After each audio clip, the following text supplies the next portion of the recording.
one of the questions so many survivors of clergy sex abuse wind up getting is, well, why didn't you tell someone sooner? But I hope people will see my story and see that really the more obvious question is, why in the world would this kid tell someone? You're listening to Good Faith Weekly. I'm Mitch Randall. And I'm Missy Randall. We're here each week exploring the intersection of faith and culture.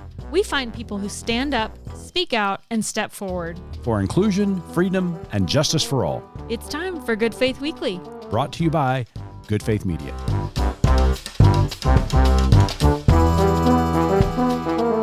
Welcome to Good Faith Weekly. On this episode, Missy and I are going to catch up. We're going to give an update on Cat, and then we're going to talk about some big news coming out of Major League Baseball this week. Later on in the pod, we sat down with Christa Brown, the author of a brand new book called Baptistland, a memoir of abuse, betrayal, and transformation. It's going to be a good pod, so stay tuned.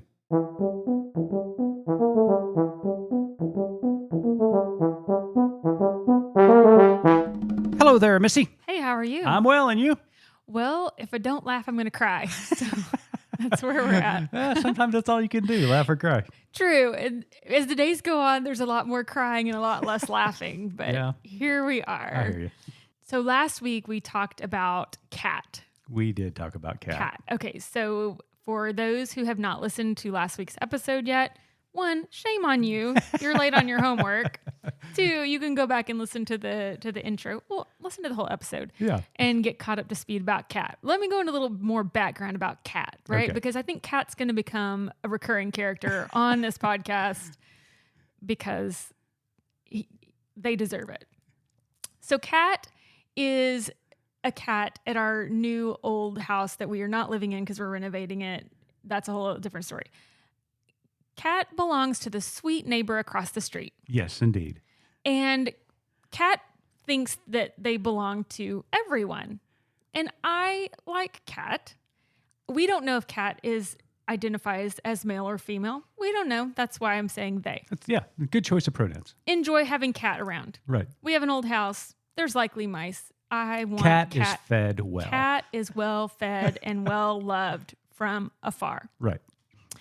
Cat, just like, remember the old, in the Baptist church back in the day, if you weren't dunked and hadn't been baptized, you could come be part of the church, but you were on like Watchcare, right? You weren't a full member. Yeah. This is how I feel about Cat. Cat, you can be around my house. You can watch me. You can see me come and go. I'll be affectionate from afar, but you're not allowed to be a full member of my household.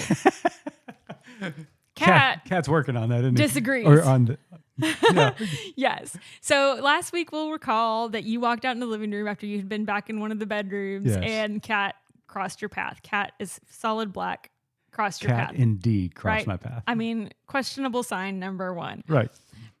So then the next day you had gone out of town. I went back over there to meet or to do something. I walked in the front door and Cat is sitting there again.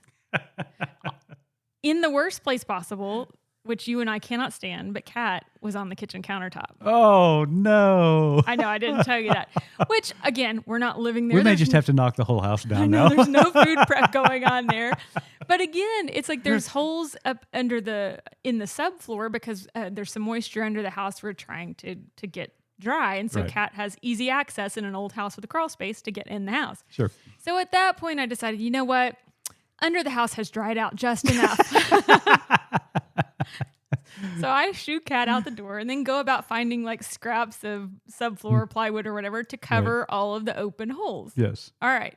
Next day comes around. You're still out of town. I'm set to meet a contractor over at the house to go over this project. I get there and I just immediately am just feeling so overwhelmed, looking at the house and decide to go in and open things up. I walk in the sunroom door and I can immediately hear meow. It's Cat, and Cat is not happy.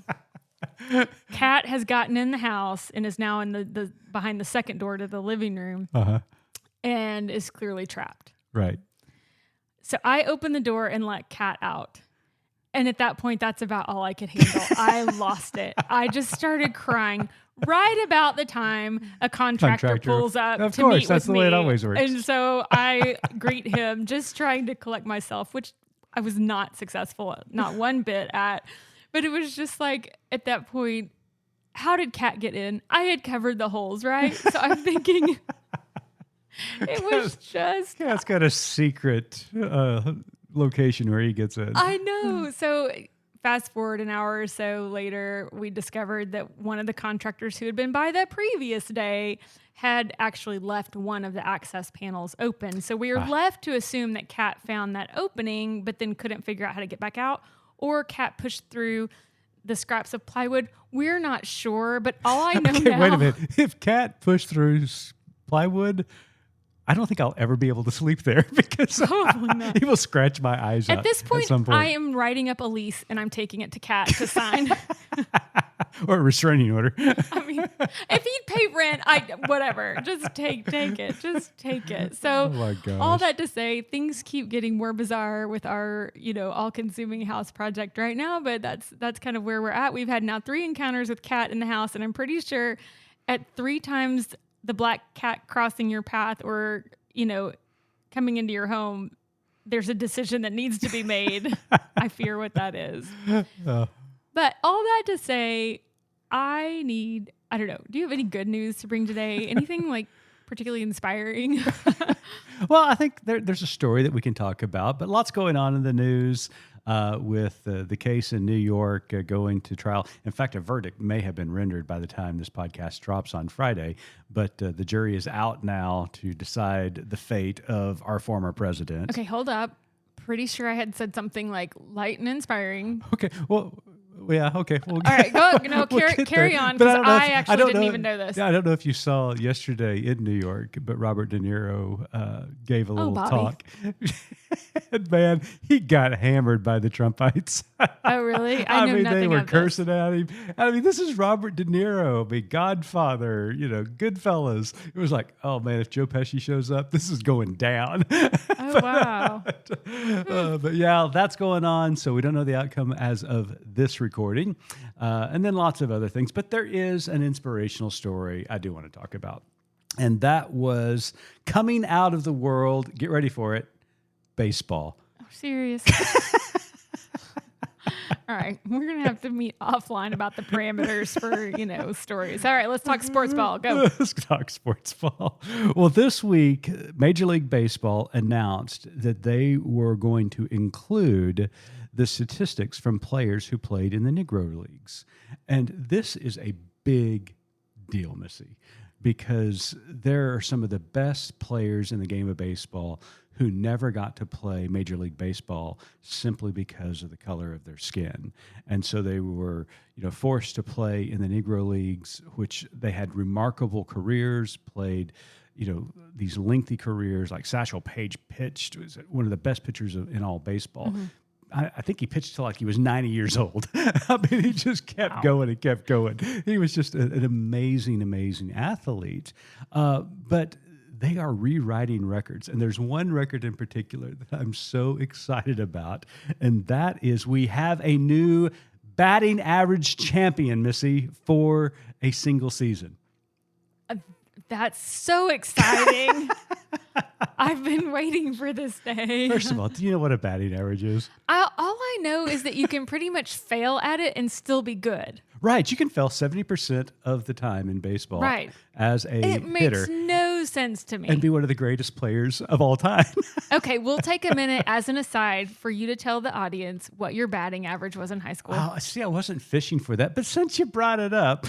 Go for it. When I was a senior in high school, I played for one of the largest high schools in Oklahoma, and I may have hit an average of 509 that entire season. You led the state. I led the state in batting average. Toot, toot. Okay, Exactly. Carry on. Okay, so this new batting average, who it was once held by an icon of professional baseball back in the day, and I mean, this record goes way, way back, but the record was held by Ty Cobb. I have heard that name before. Now, Ty Cobb was notorious for being a dirty baseball player. He would actually rub his spikes on the cement to sharpen them, so when he would go into second base, he would put his cleats up and cleat a second baseman or shortstop to make them bleed. He would step on opponents' shoes where his steel. grief. I mean, this guy was a rascal and he was nasty. But worse than that, he was a known bigot. I mean, there was just no doubt about it. It's documented. And even though he was an incredible baseball player, remarkable hitter, the guy was a horrible human being.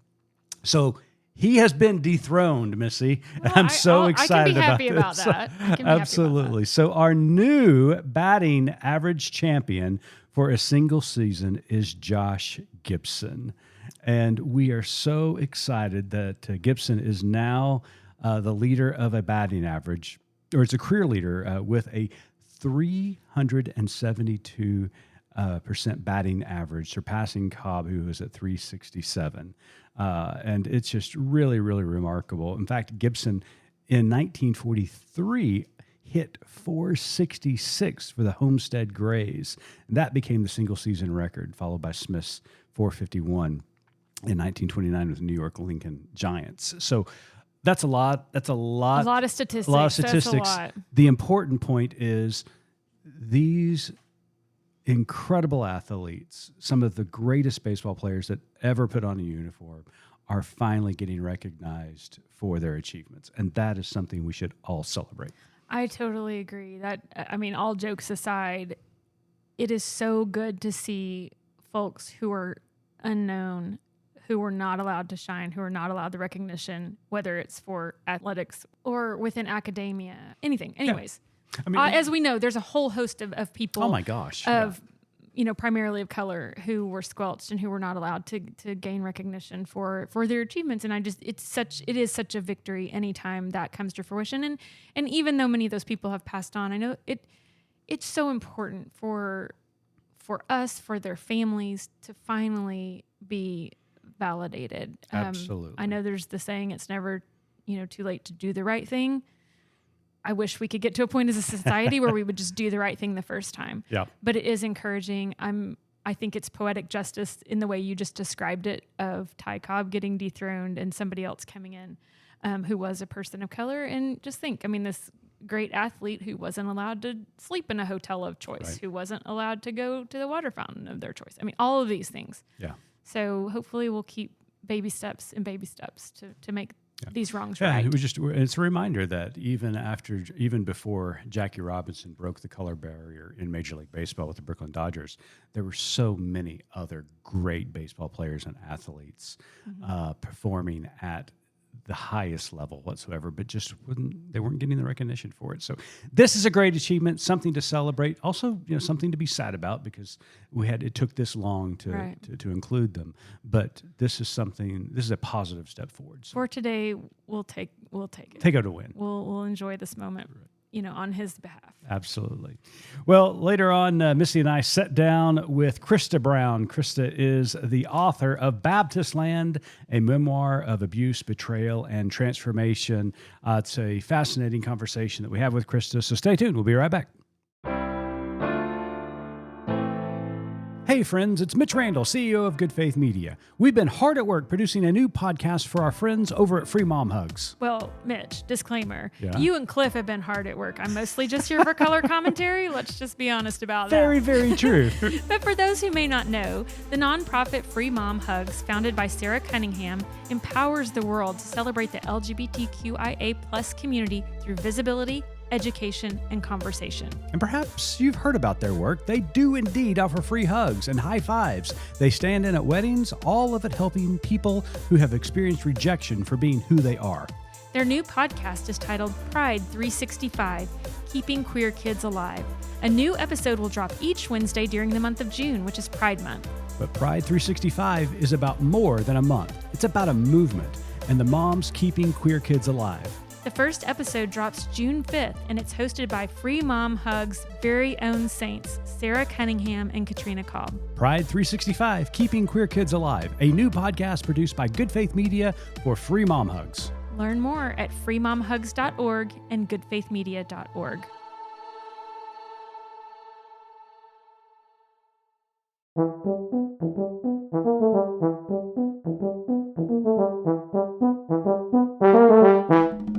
Welcome back to Good Faith Weekly. On this episode, we've got a very special guest with us. Described as the public face of Baptist clergy sexual abuse survivors, Christa Brown was one of the first to go public with substantial child sex abuse allegations against a Baptist minister and documentation that others knew. Since then, for nearly 2 decades, she has worked to shine a light on the systemic problem of abuse and cover-up in Baptistland. For 6 years, Brown maintained the StopBaptistPredators.org website, which compiled media reports on Baptist clergy sex abuse cases and had the first ever database of convicted, admitted, and credibly accused Southern Baptist clergy sex abusers. Her first book in 2009, This Little Light, Beyond a Baptist Preacher Predator and His Gang, recounted Brown's story of being a survivor of clergy sexual abuse when she was a child. Her most recent book, Baptistland, a memoir of abuse, betrayal, and transformation, is now available. The book is an honest account of her life and exposes the Baptist system that kept her abuse under wraps. Christa, welcome to Good Faith Weekly. Thanks, Mitch. Thanks for having me. I'm really happy to be here. Well, Christa, first of all, congratulations on the book. It's been out for just a little under a month now. I'm sure you're getting a lot of good feedback about this because Missy and I read it. We were captivated by it, couldn't set it down once we picked it up. Yeah, the response has been very positive and very gratifying. Many people, and not just survivors, saying that it sort of resonates with them. Mm-hmm. Survivors, of course, but also just a lot of people who kind of grew up in this milieu of Baptistland and recognize these pieces of it. Yeah. So I did very much relate to just a lot of the like you said, the fishbowl, as I would call it, of the Southern Baptist upbringing. And I feel like we knew of your name when in the early 2000s when you started to speak out and become more vocal, but I really only knew about that part of your life, about the clergy sexual abuse. This book, though, looks at the entirety of your life, and I so appreciate you introducing us more to yourself. You are so incredible, one, but the layers of just from your childhood and upbringing just really, I felt like, shined a light also on how family dynamics, societal pressures, the institution of religion and control puts people at such risk for abusive situations. So I wanted to kind of talk about that a little bit, see if you could tell us a little bit about your family dynamics and how that just put you and your entire family really in a situation that was ripe for abuse. Well, I think that's right. My family, it was very much sort of a family that operated under a dynamic of what happened didn't happen. Mm-hmm. So no matter what it was, whether it was someone throwing plates at the wall or, some explosive rage, we just never talked about it. It didn't happen. Once it was done, that's it. We all pretended nothing had happened. And I think that kind of dynamic does set kids up. And I learned not to talk about things. One of the questions so many survivors of clergy sex abuse wind up getting is, well, why didn't you tell someone sooner? Right. But I hope people will see my story and see that really the more obvious question is, why in the world would this kid tell someone? You did such a great job of not coming out and saying that, but it is very apparent to the reader and there's a line in it, I think your mom says, sometimes, whereas I have it written down somewhere, sometimes secrets are just meant to be kept that way. And right.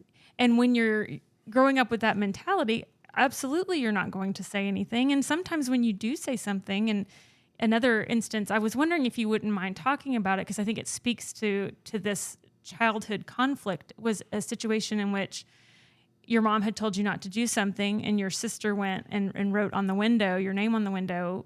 And so then you ended up getting in trouble and your mom wasn't going to let it go until you, quote unquote, told the truth that you did this thing. And you said, talk about that inner conflict as a child and how young you were and how that just sets you up to not be able to trust yourself.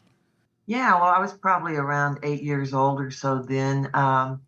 And my mom had cleaned the picture window in the front room. And as she walked out of the room, my sister and I were there on the floor playing with some cards. And as she walked out of the room, she said, "Don't you dare, either one of you, touch that window." As soon as she was gone, my sister proceeded to write my name fog the window and then write my name in it. Mom came back in and saw it, and she was furious. And of course, she believed I had done it. It was my name. And she spanked me really, really severely. And she kept saying she was going to keep spanking me until I told the truth. Tell the truth. I'll keep spanking you until you tell the truth. And as a kid, raised in this religious environment, for me, I mean, I remember thinking about Daniel in the lion's den and thinking that this was, I'm a kid, right? This is kind of weird, but nevertheless, I'm thinking this is God's way of testing me, because for me, I thought, well, I can either tell Mom that I did it, which would be a lie, and then she would stop spanking me. But if I do that, then I'm breaking one of the 10 commandments. And as a kid, at that time, I decided that that was worse, that that would be going against God. Yeah. And so Mom just kept on. But I think that story so accurately represents, though, what religion or faith put in the wrong hands or in the wrong institution can do to damage us. You talk, and I don't want to get too far ahead of ourselves yet, but later on I want to have a conversation about how you did things differently with your daughter. But when you teach a child that they can't trust their instincts, that they've got to decide between what they think is right or wrong in the eyes of Mom and Dad versus in the eyes of themselves versus what a clergy person is telling them is the quote-unquote will of God, you're never able to trust yourself. You're never able to make a judgment, and therefore you're never able to go and tell, hey, something doesn't feel right. Well, yeah, and in fact, I mean, one of the Bible verses that was repeatedly weaponized against me, lean not unto thine own understanding. I'm not supposed to try to understand. Exactly. And indeed, if I did, that was being sinful. And I bet that person told you who you could lean on for the understanding. That's the thing, Of course, the anointed man of God. Yeah, lean not on your own understanding, but yet I can tell you. Yeah, exactly. Right. Yeah. I mean, there's this incredible quote in the book, Baptistland built its wealth and power on the backs of the enslaved, and it now protects the wealthy and powerful by crushing the abused. That was a very powerful line in the book, Christa, that you wrote. So I am a Baptist and I'm clergy, and I'm part of this ecosystem that exists. Can you speak a little bit more about that quote and how this system in place is so oppressive on people, on families who are attempting to live their lives, but also when something as devastating as you experienced at a young age occurs, that the system really puts a lot of mounted pressure on families and individuals to stay quiet or not to rock the boat. Because I'm going a long way about this, but one of the things we talk about here at Good Faith Media a lot is white Christian nationalism and how the basis of that belief is to control and to conquer the people that are underneath them, their subordinates, and everybody who's not a white male is a subordinate as far as they're concerned. How does that system work today, and what can we do to break through that system? Well, I think it is at its root the same system on which the Southern Baptist Convention was founded. Within the Southern Baptist Convention, that root is still there. And it was founded for the purpose of sending slaveholding missionaries, of supporting slavery, of sacralizing slavery, of legitimizing the Confederacy. And this foundation is a very, of course, horrific founded on a very horrific promotion of a social structure that was absolutely horrific, but with an authoritarian theology behind it that dictated that some people, by virtue of nothing more than the color of their skin, of how they were born, should live with others in authority over them. William Faulkner said, the past is never dead, it's not even past. Mm-hmm. And that past, that foundation, that root is still, I believe, at the very core of the Southern Baptist Convention. And it is essentially an authoritarian root. And without ever having really fully reckoned with how they got things so wrong on race, they are essentially doing the same thing now with respect to women by trying to use biblical perspective as a way to legitimize having authority over half the population, for white males to have authority over half the population. And I think when you start from a place of authoritarianism and domination, that it just doesn't lead anywhere good. And that's what we see. And that trickles down. I mean, the same kind of patterns of domination that we see professed in the theology in terms of pastors having authority over the congregation, white men having authority over women and children. We see that same pattern of domination, I think, in many families that grow up in this context where then, the husband has domination over the family, the husband has domination over the wife. We see the domination repeated in patterns between parents and children, and then between older siblings and younger siblings. And that pattern is based on controlling people rather than on fostering human flourishing. Mm-hmm. So one thing that I know, we talked a few weeks ago to Brian Kaler about Christian nationalism, his book that's coming out, but we talked about that being just in the air that we breathe. We don't even know it's there. And I feel that within my faith background as well. There are things that I continue to learn about that, air that I grew up breathing. And sometimes I find something out and it just, even at my age, I get angry because I didn't even realize that was either abusive or manipulative. And one of the things that you said in the book that resonated is you talk about having to reinterpret your whole reality when you started to realize that what you went through was abusive. And I just wondered if you can talk about, because I feel like, when are those hits going to stop coming for me, so to speak? And because it just makes me angry. Like, how did I not see that this was wrong, or this was manipulative, and this was not something that I should have been experiencing or going through? Do you still have those moments? I do still have those moments. And I don't like those moments. Same.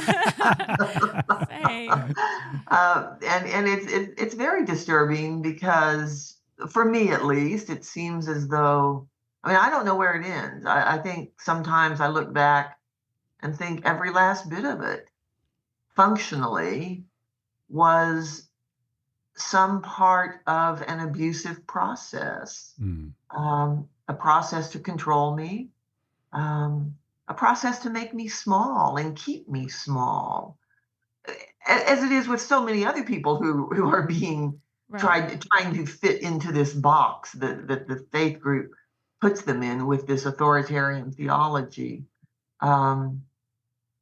It is really troubling to see, and I think it speaks, of course, to the power of faith, to how much faith stays within us as a part of our identity. Mm-hmm. And so we don't want to let pieces of that go because it's letting ourselves go. But that is exactly why it makes for such an incredibly powerful tool for manipulation. Well, the rest of your story is so compelling about how you did move on and overcome, and then when the time came and you had a child and you have a daughter, and you talk about I'm getting chills thinking about it because I feel like, as parents do, you try to do better, but you talk about really standing in awe of her as she grew older, and you saw that she had that ability to know when something was right or wrong, and she was not going to be taken advantage of and manipulated. I wonder if you could talk a little bit about that. Some of those maybe conscious decisions that you made in little ways that you may not have noticed at the time, but you saw come, bear fruit. Yeah, of course, I'm just enormously proud of my daughter.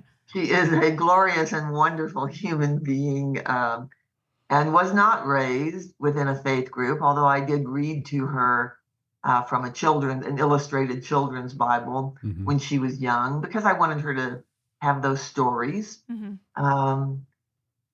But I think the very fact that she was not raised in this fishbowl that I was, she doesn't mentally have to leap over a lot of the hurdles that I continue to try to leap over. And I'm always second guessing myself and trying to think about what's true, what's real.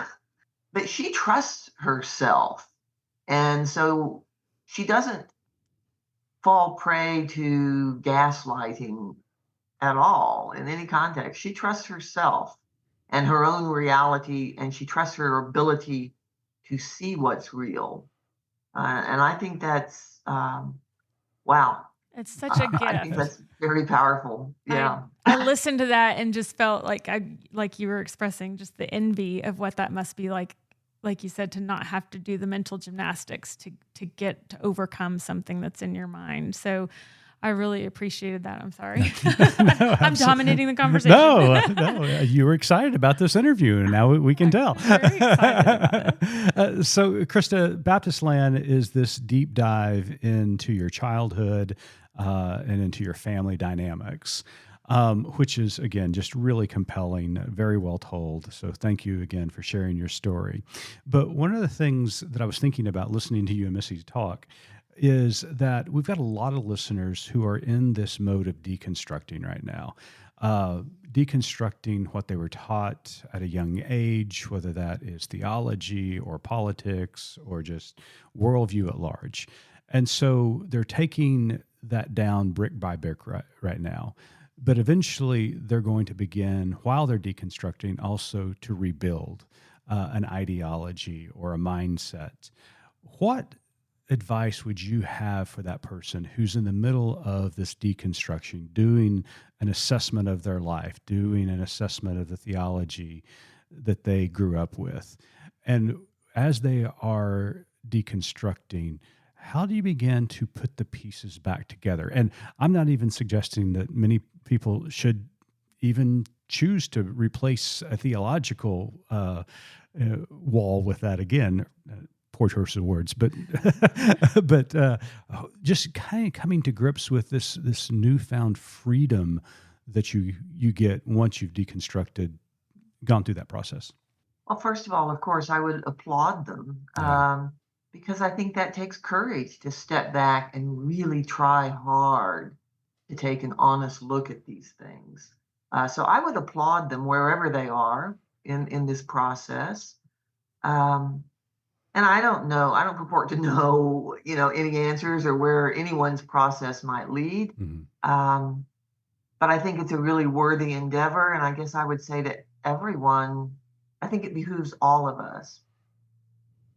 If as human beings, we want to better ourselves and become better as humans, I think it behooves all of us to cultivate skepticism. We have to do this. This future that we are co-creating ourselves depends on the kinds of stories we tell and whether those stories are true and whether they are inclusive. So I would say cultivate your skepticism earnestly. And in a situation like what we're seeing these days, where faith itself and all the accoutrements of religion are indeed being weaponized in ways that are sometimes pretty insidious and subtle. Mm-hmm. In that kind of environment, it behooves us to cultivate skepticism even as to matters of faith. Mm-hmm. And that's a hard thing to do. Well said. So, Christa, you talk a lot about in this book, towards the end, you get into the specifics of bringing to light the abuse that you suffered. And you talk about approaching your former church and kind of that response. Unfortunately, I wish we could say that all the work that you did fixed this issue. And unfortunately, we just know that it hasn't. So for the person who is in your shoes now, who is going to tell their story or goes back to that home church and says, this happened to me, as you did, how do you want that church to respond? Tell that church, this is how this should be. This is how you care for that person in that moment. Well, they need to immediately engage with an independent investigation. Sure. The truth is, for me, within the Southern Baptist Convention, I have seen I would not encourage someone to go back to the church. I would encourage them to, talk to a licensed therapist, a licensed counselor, Mm-hmm. to go to the police, Right. to talk with an attorney, to talk with one of the support type organizations for Church 2 survivors, because I have seen at this point almost no evidence that churches of the Southern Baptist Convention are going to do this right, that they are equipped to do this right, that they have cultivated a culture that supports doing this right. And that's a pretty negative statement, I realize, because this has been going on for a long, long time. But at this point, they have had many opportunities Mm-hmm. to earnestly reckon with this, and they have not. Mm-hmm. And so I don't hold the hope that they would do right. And so I would encourage survivors to care for themselves. Right. And not count on the church to care for you, not within the Southern Baptist Convention. There's been a lot of talk recently, especially after the Me Too movement and Church 2 movement, about clergy sexual abuse and an attempt by some to put policies in place that would reveal abusers, also prevent abusers. Have you seen any fruits from that discussion? Are there positive steps being made in the Southern Baptist Convention, or is it just all talk? And I'm afraid I know what the answer is. Yeah. In the universal church, Yeah. I think we do see some positive steps, and we see places made for these conversations, as you yourselves are doing. But in the Southern Baptist Convention, no. I do not think we are seeing progress. We are seeing a lot of talk about progress, but from my perspective, it all seems very performative.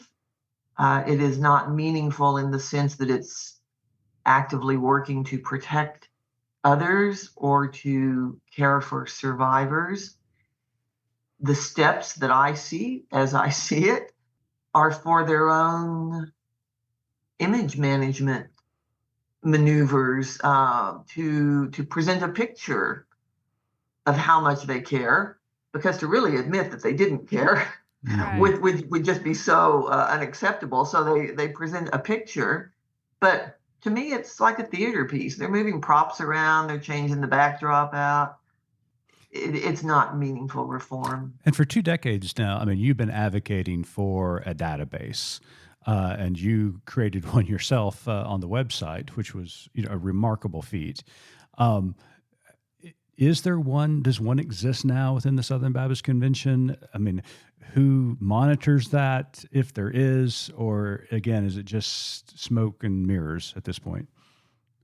Well, they would tell you that they have a database, and they told the world that. I guess Right. that was 2023. Yeah. They launched their database to much hoopla and self-applause. Mm-hmm. But there was not a single name on it. So this was like an empty shell of a database. I don't know how you call it a database if it doesn't have data, but that's what they did. So no, I don't see that as being meaningful. And of course, Right. Yeah. this isn't rocket science. That is still what needs to be done. They need an efficient and effective system for information sharing among their 47,000 congregations. Yeah. And again, what is so upsetting about this is that there are still abusers out there that are going from one congregation to the next, even if they're dismissed after, an incident. Maybe no charges are filed on them, so they go to another church and there's another victim. And this is just a secular type of situation that could be stopped, but they refuse to do it, and it's infuriating. It is infuriating, and it's something I grieve over because these people are not abstractions for me. Right. I talk with a lot of survivors, and I'm very aware that many of the survivors I talk with, that if the Southern Baptist Convention had taken action back in 2007 and 2008, when I first began advocating for a database, the harm to so many of these people could have been prevented, and their lives were absolutely decimated. And I'm very aware of that. These people, their voices, their faces, they hold place in my consciousness. And I do not understand why leaders of the Southern Baptist Convention don't care. I don't get it. Mm-hmm.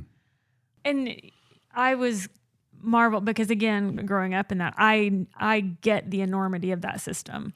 So the fact that you decided to even try to take that on and expose it, and you followed that rabbit trail, like you said, and you followed these people. They were here, and they went here, and they worked for this person and all that. The fact that you had the bravery to do that is Absolutely. Just astounding to me. And I applaud you for that. That I can't imagine what that was like, the strength it took and what they threw at you in return. Well, of course, I was a lot more naive in those days. And I did not go into it expecting to have so much awfulness thrown at me. Yeah. So I've learned a lot. Well, I want to say that one of the things that just I loved about your book is just knowing how you have overcome, you have lived your life so intentionally. And I want to say, not making light of anything, but something that stood out to me is one of a very bold step that you took early on is when you did not have a traditional wedding. You and your husband just went to the park and exchanged your own vows. Awesome. And I just, I went back to that church funeral and going,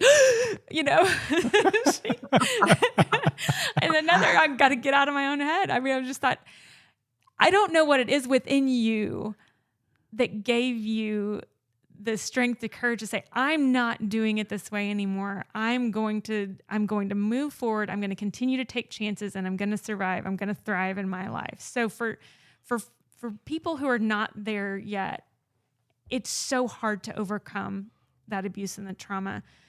Is there something you can point to, some source of inspiration, that a source of strength that you might be able to pass along to somebody who's having to overcome that hurdle? Well, for me, of course, my husband has been an enormous source of strength because he has been by my side through everything with just enormous constancy and steadiness. And that has been an enormous strength. And of course, I would say to other survivors, these things are very, very difficult. And you need to be applauding yourself every single tiny step, because it's not as if anyone, I don't believe, it's not as if anyone makes some big one-time decision that says, well, I'm going to do things differently, and there's the decision. No, it is 1,000 small decisions, 1,000 in the minute, very small decisions of how you will proceed. And every time they all add up. And And not all decisions are good decisions. There have been plenty of decisions I made that were not so great. But I think we applaud ourselves for the good ones because that's what pushes us forward. I think that came to fruition, as I said earlier, in the raising of your daughter, how like it was all the tiny little decisions. And then slowly you started to see that was making a difference. It was breaking the cycle. And like you said, and now has none of that baggage and trauma that she's carrying with her. So I think that's just such a huge testimony to how you've decided to live your life and overcome. And I don't know, you're just such an inspiration. So I thank you for the book and all the work that you do. Well, thanks. That part does make me very happy to know that even though I still hold a lot of this residue from a very toxic form of Baptistland in my head, my daughter holds none of it. That's amazing. I love that. Well, Christa Brown, we want to thank you so much for joining us this week on Good Faith Weekly. We get to talk to a lot of great, interesting people, and every now and again, we get to talk to a hero, and you are one of the heroes. Thank you for all that you've done, all that you continue to do to bring clergy sexual abuse to light and to stop it, because there are victims every day that are having to suffer under this horrible, horrible act and this system. So thank you for all that you do. Thank you for your book, Baptistland, A Memoir of Abuse, Betrayal, and Transformation. Want to remind our readers to go and buy the book right now, because you will not be disappointed in Christa's story. So Christa, before we let you go though, we've got one last question that Missy asked all of our guests. So Christa, as you know, our tagline at Good Faith Media is "There's more to tell." So in light of our conversation today and the work that you do, what is your more to tell?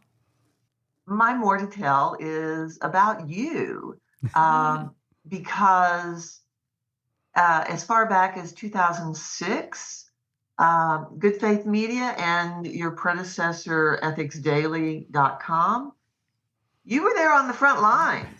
I believe that truth is a moral force in the universe. And I'm grateful, whether the Southern Baptist Convention ever changes anything or not, I am grateful for every bit of this story that gets documented in the history here of trying to gain measures of clergy accountability. And there is a very great deal of this history that would not be documented at all if it were not for your own efforts. And so I'm enormously grateful for that. Thank you. Oh, well, that's very kind. Thank you, Christa. Appreciate that. Christa, thank you so much. It's a pleasure. Again, you're one of our heroes. You're welcome back anytime. Thank you. Thanks for having me.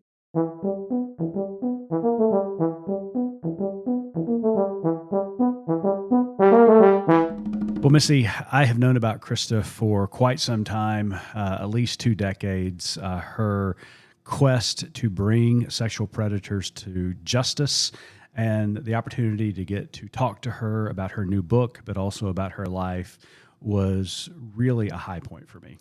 Yeah, I'll be real honest. This was a difficult conversation for me, not because of Christa. I loved the book, devoured it, listened to it. It's phenomenal. But in being really introduced to her in a personal way, in a real way, and thinking back to how we were introduced to her early on in the early 2000s when she began her quest to expose sexual predators within the Southern Baptist Convention. And I was thinking back in those days when you were young and starting out. We just, kind of moved to Texas, and you were, dipping your toe into getting involved with the association, with the state and things. And I remember you coming home and kind of talking about this woman, and what she was doing. At that time, I wasn't on social media. I don't think it existed back then. Well, maybe not. I don't remember. But I wasn't going to go on a Google quest. But I remember you talking about some of the attitudes in those meetings towards her, and how uncomfortable we both were with that, and just how even feeling the tragedy of it then, and then reading her story, and how that machine was actually actively seeking to discredit her, to villainize her, to victim blame her, all the things we do in society to victims.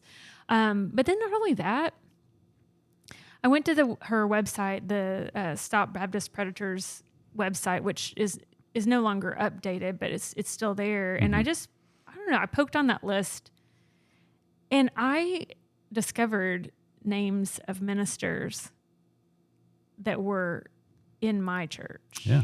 And we moved quite a bit growing up, so it wasn't one church, but just, names that I recognized that I never had anything to do with.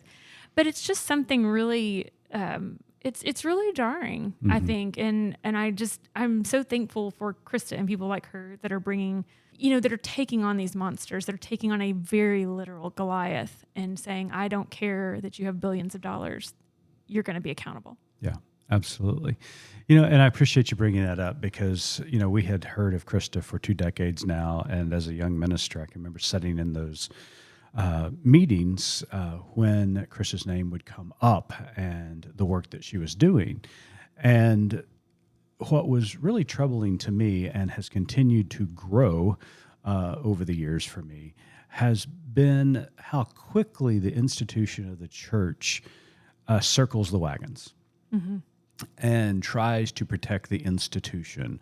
And a lot of times the individuals that have committed these heinous crimes are within that circle. They may not like the individual that's in the circle. In fact, they may even think that he could be guilty of these crimes. But they quickly devolve into creating this safety bubble that the institution, operates within. And I was amazed to hear points of theology being made in order to protect the church. And Christa has talked about this for 20 years now. And a doctrine that all of us cherish is the priesthood of all believers, and in the free church tradition, local church autonomy. Meaning that churches are able to make their own decisions and there's no governing body that tells them what to believe and how to worship and how to practice their faith. We cherish that belief. But unfortunately, that belief in itself was used as protection to hide these predators. It's kind of like, I can't, that's my neighbor. I'm not getting involved in his business. Right. So there's just, it's a huge disconnect of accountability. And like you said, even in that statement, it's so bizarre because we do believe in the priesthood of all believers and freedom, and you can read and interpret the Bible and Scripture and carry out your faith in the way that you see fit, which is huge Baptist principle. But then you've got the minister of the pulpit going, oh, but not like that, Yeah, but not like that. You do it according to my, dictate. Well, this goes to even a larger question that I think we're facing as a society. It happens to be in the context of clergy sexual abuse, but we could also equate this to free speech. This white-knuckled grasp on freedom. Now, I am a freedom-loving individual, and I'm always champion for liberty for all people, inclusion for all people, and equity for all people. So I'm a freedom-loving guy.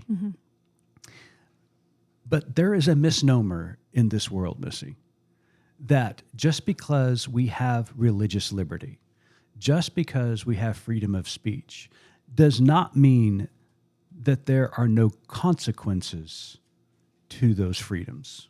We have to be responsible with that freedom. It is both a privilege and an honor to have freedom, but it is also very dangerous if there is no one there to guard it. Meaning that the Supreme Court has already ruled on free speech that if you go into a movie theater and yell fire and cause somebody to get trampled to death, you're liable for that free speech. There are consequences to your actions. And the same thing with belief.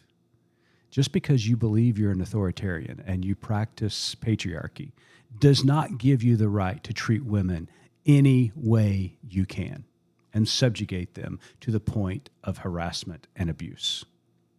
There are consequences, Missy, and they have to be instilled and implemented. Well, and that's what she talks about directly with the Southern Baptist Convention, as you're talking about, circling the wagons and trying to find those loopholes so that they don't have to do the hard work and hold people accountable.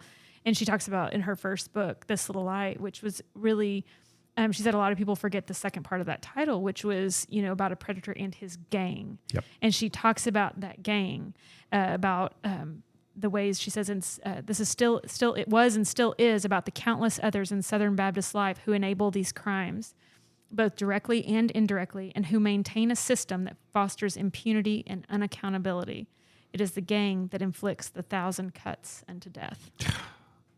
And it's just so true. And I think about also just, again, as we talked about in the interview, how even family dynamics play into this, and how even within a lot of family structures, it was you don't talk about it. Right. You keep it inside this house, and we're not gonna deal with some of these things that need to be talked about. But the church has taken that on. The church is intensely protective, unfortunately, of their power and their money. Your sins are between you and your God. And that has been kind of the mantra for decades, if not centuries, especially here in the West, is that religion and faith is a private matter, which in a lot of cases I agree with. But when you overstep and you commit crimes and you become a criminal and you oppress and objectify other people, then there has to be accountability. And the system is so big. People who didn't grow up in this kind of Southern Baptist ecosystem may not be able to conceptualize how truly big and powerful that it is. And for Christa to decide to take them on, and like I think she may have said in the interview, she said, well, I was probably a little naive about that. She did. So it seems weird that we're harping on this one entity. However, this is an entity that does sit on billions of dollars. Billions of dollars. And, she talks about in the book, she says, her work was, a bit of a spiritual pilgrimage. She said, I never made it to the Holy Land, but I helped lay a foundation. And I nice. I don't know. I thought kudos to her for being willing to share her story and for speaking out about the manipulation. And she talks about even, in terms of the scope of this, she talks about in the book that letters and calls and, conversations she's had with abuse victims, and not just women and not just children, grown men who have come to her and said, this happened to me. I was abused. And, the first question is, you need to, our first thought, like she said, it's always, well, will you go report this? And, folks who are prominent in the community. She talks about, I think it was a city manager or city attorney, I'm not sure which, a man who had been abused as a child. And he said, Christa, this town is run by Southern Baptists. I will lose everything. And I know that kind of system is not specific to the Southern Baptist machine. It's a lot of machines out there, but it's just so tragic. It's the same attitude that persisted during Jim Crow. Segregationists and the Klan ran a lot of these towns. And so to speak out or to decry segregation or racism, I mean, you lost any kind of influence you had, or lost any opportunity you had to rise economically. But I'm sitting as you were talking, and you said something a moment ago that I just can't get out of my head. And you talked about the Southern Baptist Convention and the billions of dollars that they possess right now in liquid assets and hard assets. They own property literally around the world. Now they're selling a lot of it, liquidating it, but they do. They have billions of dollars in assets. They are not a company. They are a non-profit organization with billions of dollars that have created a system of protection for predators in their midst. My question is this, and Christa, gave some great advice when somebody finds themselves, God forbid, abused by a cleric. First, contact the authorities. I don't think very many churches would argue with that strategy. If you're a victim of clergy sexual abuse, contact the local authorities. Get them involved because a crime has been committed. Right. If that is the case, if you have a $1 billion nonprofit entity that is harboring clergy sexual abusers. Why can't the federal government have hearings about this and get to the bottom of why a $1 billion nonprofit organization allows this to continue to happen? That's a great question. I'm pretty sure you could draw in other organizations and entities and ask the same question. That's beyond me. Yeah.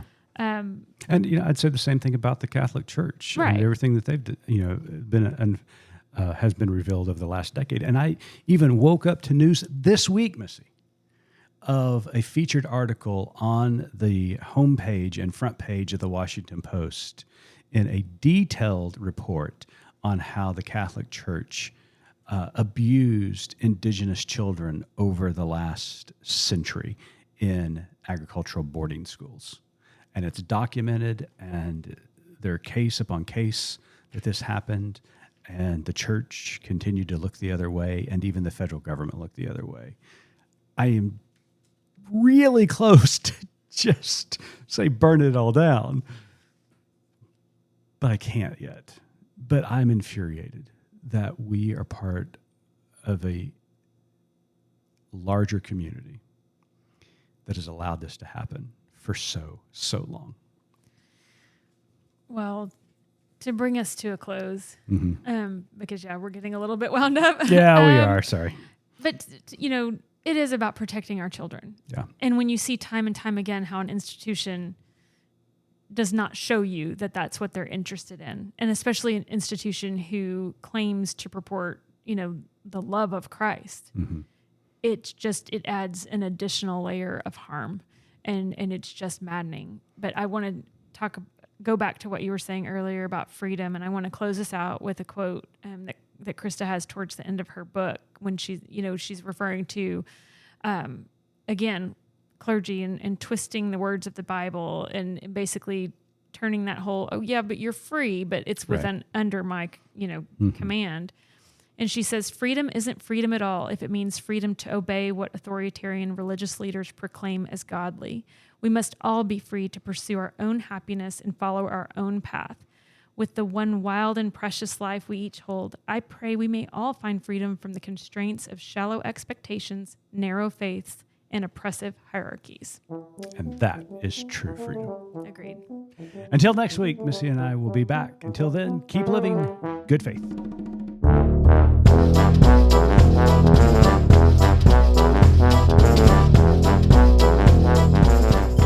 You've been listening to Good Faith Weekly, hosted by Mitch and Missy Randall. This weekly podcast from Good Faith Media discusses matters of faith and culture. Subscribe wherever you get your podcast and give us a like and a glowing review. We produce the podcast out of Norman, Oklahoma. Our music comes from Pond 5. And we're supported by listeners like you. Learn more about us at goodfaithmedia.org.